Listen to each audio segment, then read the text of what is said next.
हरे कृष्णा। चलिए आज की कहानी शुरू करते हैं। आज की कहानी का शीर्षक है संत नरसिंह मेहता जी। संत नरसिंह मेहता जी की कहानी आज हम सुनेंगे। भगवान का नाम होश खोकर सुंदरता से अलापना ही उनकी चाह ब्रह्मानंद था। भजन गाते केदार राग में वे रंग जाते। इस राग की रस मोहिनी से प्रत्यक्ष श्री कृष्ण उन्हें अंकित हुए थे। इस राग से उन्होंने अनेकों के दुख दूर किए थे तथा कितने ही लोगों को सुख बढ़ाया था।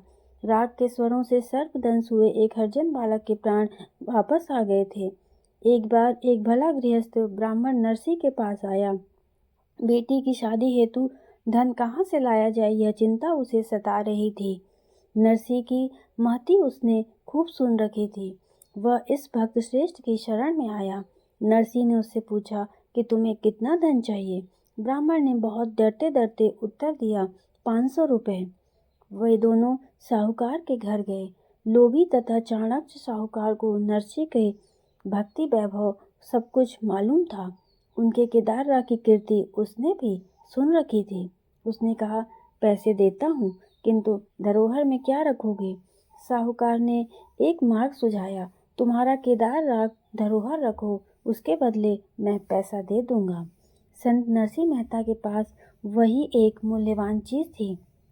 फिर भी अब श्री कृष्ण के प्रत्येक दर्शन से वंचित रहूंगा, जीवन का सर्वश्रेष्ठ आनंद खो बैठूंगा, यह विचार उनके मन में नहीं था। उन्होंने कहा, केदार राग धरोहर के रूप में रखो, किंतु ब्राह्मण को धन दे दो। ब्याज समेत पैसा वापस होने तक नरसी केदार राग भूले से भी गाएगा नहीं। यही प्रमुख शर्त उस साहूकार ने रखी थी। मंगल कार्य संपन्न हो गया। उस आनंद के सामने अपने नुकसान की खंत संत नरसी को नहीं लगी। केदार राग के बिना भजन कीर्तन शुरू था, किंतु मजा नहीं था, मन नहीं लग रहा था। भगवान के प्रत्यक्ष दर्शन बिना हृदय की प्यास बुझ नहीं रही थी। दिन पर दिन निकल गए, किंतु धन नहीं मिल रहा था। साहूकार का कर्जा उतर नहीं पा रहा था तथा केदार राग भी बंधमुक्त हुए बिना नरसी को शांति भी नहीं मिल रही थी। उस समय निंदकों ने भी उनकी भक्ति झूठी होने के बहुत सारे आरोप उन पर लगा दिए। राजा द्वारा भी नरसी को बुलाया गया। उनकी भक्ति की परीक्षा लेना तय हुआ। राजमहल में एक कक्ष में श्री कृष्ण जी की एक मूर्ति रखी गई। मूर्ति के हाथ में एक पुष्पहार दे दिया गया। उस मूर्ति के आगे नरसी अपना भजन कीर्तन करें। श्री कृष्ण सजीव होकर नरसी के गले में वही पुष्पहार पहनाए। यदि यह बात विशिष्ट कला विधि में घटित नहीं हुई तो नरसी के ऊपर लगाए सारे आरोप सही मानकर शासन किया जाएगा। यह राजाज्ञा नरसी को सुनाई गई। नरसी बहुत अविचल थे। उन्होंने कहा, प्रभु की इच्छा होगी वैसा ही होगा। नरसी ने श्री कृष्ण के सामने आसन जमाया, ताल वीणा ली। नरसी की भक्ति सच्ची अथवा निंदकों की आसुरी शक्ति सच्ची, यह निर्णय लगना था। नट नागर को भक्तों की परीक्षा लेने का शौक नरसी हेतु प्रकट होना श्री कृष्ण के लिए असंभव थोड़े ही था।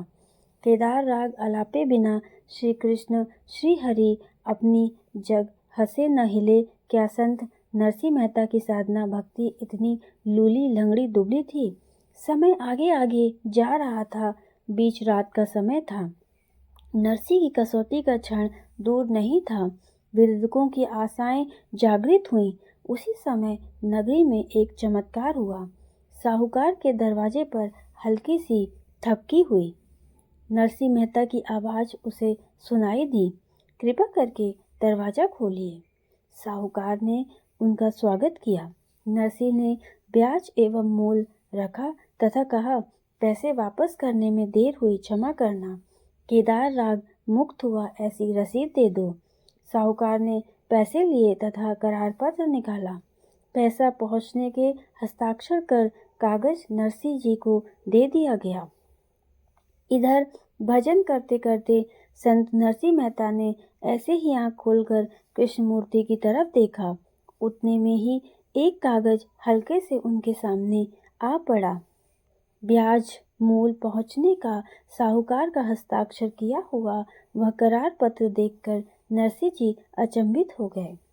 उनके आनंद की सीमा नहीं रही। श्री कृष्ण की लीला अगाध थी। उनका केदार मुक्त हुआ था। नरसी ने केदार राग में भजन आलापना आरंभ किया। केदार के स्वरों से एक अलग ही दिव्य स्वर भाव विश्व निर्माण हुआ। श्री कृष्ण की मूर्ति के चारों ओर एक तेजोवलय निर्माण हुआ। निंदकों का दिल धक से रह गया। नरसी की आंखों से प्रेमाश्रु बहने लगे। इतनी देर जड़ अचेतन श्री कृष्ण मूर्ति सजीव हो गई तथा अपने हाथ की पुष्पमाला नरसी के गले में डालने हेतु आगे बढ़ने लगी। केदार की स्वर लहरों से प्रसन्न हुए भक्तों की लाज रखने वाले गिरधर नागर अपने भक्त के गले में माला पहनाकर क्षणार्ध में अंतर्धान हो गए।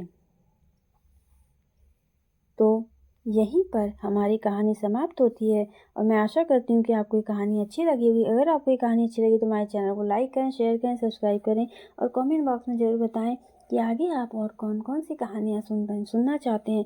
मैं वही कहानियाँ आपके लेके आऊँगी। तब तक के लिए हरे कृष्णा, राधे राधे।